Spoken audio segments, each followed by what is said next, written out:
जींद शहर की हवा की गुणवत्ता भी बेहद खराब और खतरनाक बनी हुई है। जहां एयर क्वालिटी इंडेक्स की बात करें तो जींद शहर का एयर क्वालिटी इंडेक्स 250 के पार पहुंच चुका है। और जहां पर पुलिस के सीनियर सिटीजन लोग रहते हैं, अगर वहां की एयर क्वालिटी इंडेक्स की बात करें तो 350 का वहां एयर क्वालिटी इंडेक्स बना हुआ है, जो कहीं ना कहीं बेहद ही गंभीर स्थिति को दर्शाता है।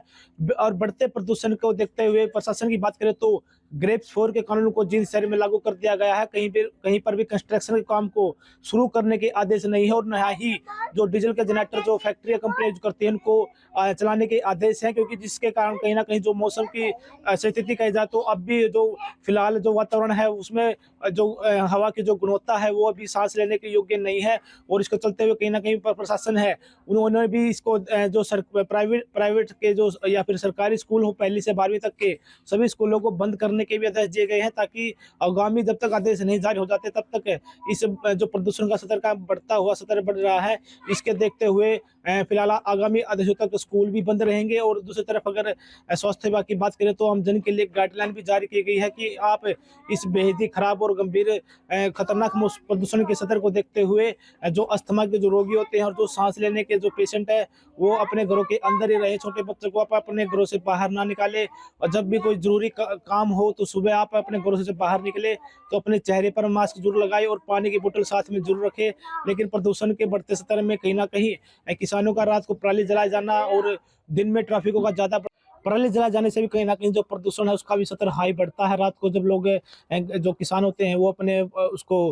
पराली के जो शेष होते हैं उसको जलाने का काम करते हैं, जिससे के तहत कहीं ना कहीं जो वातावरण है वो और भी प्रदूषित हो जाता है। और लोग जब सुबह अपने घरों से बाहर निकलते हैं तो उनका सामना एक जहरीली गैस के चैम्बर से होता है, जो कहीं ना कहीं आमजन के स्वास्थ्य पर बहुत ही गहरा प्रभाव डालती है। लेकिन कहीं ना कहीं जो प्रशासन चाहे कितने भी अपने शक्तियाँ लोगों के प्रति आमजन के प्रति लगा ले, जब तक आम जन इसके प्रति जागरूक नहीं होंगे कि प्रदूषण है कितना अपने आम आदमी के लिए सेहत के लिए खतरनाक है साबित होता है, तब तक जब उनके अंदर जागरूक नहीं आएंगी तब तक कोई भी बड़े से बड़े आदेश हो वो दरअसल पर कोई उनका असर दिखाई नहीं देता है। लेकिन देखने वाली बात होगी जिस तरीके से मौसम विभाग ने भी आगे जानकारी दी है कि अगले हफ्ते में शायद बारिश हो सकती है, लेकिन उससे पहले कहीं ना कहीं जो अब भी खतरनाक जो प्रदूषण का स्तर बना हुआ है उसमें कितने दिनों के बाद आमजन के लिए सांस लेने योग्य साफ सुथरी हवा जींद की होती है। वो जींद से सूर्य समाचार के लिए सुनील कुमार की रिपोर्ट। जींद शहर की हवा की गुणवत्ता भी बेहद खराब और खतरनाक बनी हुई है। जहां एयर क्वालिटी इंडेक्स की बात करें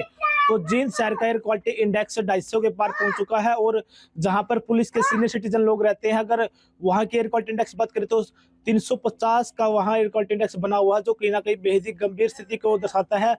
और बढ़ते प्रदूषण को देखते हुए प्रशासन की बात करें तो ग्रेप्स 4 के कानून को जींद शहर में लागू कर दिया गया है। कहीं पर भी कंस्ट्रक्शन के काम को शुरू करने के आदेश नहीं है, और न ही जो डीजल के जनरेटर जो फैक्ट्री या कंपनी यूज करती है उनको चलाने के आदेश हैं। क्योंकि जिसके कारण कहीं ना कहीं जो मौसम की स्थिति कही जाए तो अब भी जो फिलहाल जो वातावरण है उसमें जो हवा की जो गुणवत्ता है वो अभी सांस लेने के योग्य नहीं है। और इसको चलते हुए कहीं ना कहीं प्रशासन है उन्होंने भी इसको जो प्राइवेट के जो या फिर सरकारी स्कूल हो 1ली से 12वीं तक के सभी स्कूलों को बंद करने के भी आदेश दिए गए हैं, ताकि आगामी जब तक आदेश नहीं जारी हो जाते तब तक इस जो प्रदूषण का स्तर का बढ़ता हुआ स्तर बढ़ रहा है, इसके देखते हुए फिलहाल आगामी आदेशों तक स्कूल भी बंद रहेंगे। और दूसरी तरफ अगर स्वास्थ्य विभाग की बात करें तो आमजन के लिए गाइडलाइन भी जारी की गई है कि आप इस बेहद ही खराब और गंभीर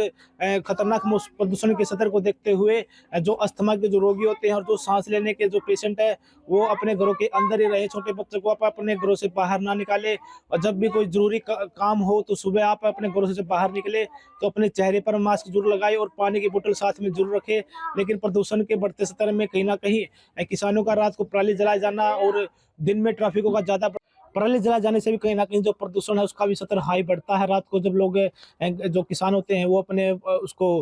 पराली के जो शेष होते हैं उसको जलाने का काम करते हैं, जिससे के तहत कहीं ना कहीं जो वातावरण है वो और भी प्रदूषित हो जाता है। और लोग जब सुबह अपने घरों से बाहर निकलते हैं तो उनका सामना एक जहरीली गैस के चैम्बर से होता है, जो कहीं ना कहीं आमजन के स्वास्थ्य पर बहुत ही गहरा प्रभाव डालती है। लेकिन कहीं ना कहीं जो प्रशासन चाहे कितने भी अपने शक्तियाँ लोगों के प्रति आमजन के प्रति लगा ले, जब तक आम जन इसके प्रति जागरूक नहीं होंगे पाएंगे कि प्रदूषण कितना अपने आम आदमी के लिए, सेहत के लिए खतरनाक है साबित होता है। तब तक जो उनके अंदर जागरूक नहीं आएंगी, तब तक कोई भी बड़े से बड़े आदेश हो, वो दरअसल पर कोई उनका असर दिखाई नहीं देता है। लेकिन देखने वाली बात होगी, जिस तरीके से मौसम विभाग ने भी आगे जानकारी दी है कि अगले हफ्ते में शायद बारिश हो सकती है, लेकिन उससे पहले कहीं न कहीं जो अब भी खतरनाक जो प्रदूषण का स्तर बना हुआ है, उसमें कितने दिनों के बाद आमजन के लिए साँस लेने योग्य साफ-सुथरी हवा जींद की होती है। वो जींद से सूरज समाचार के लिए सुनील कुमार की रिपोर्ट।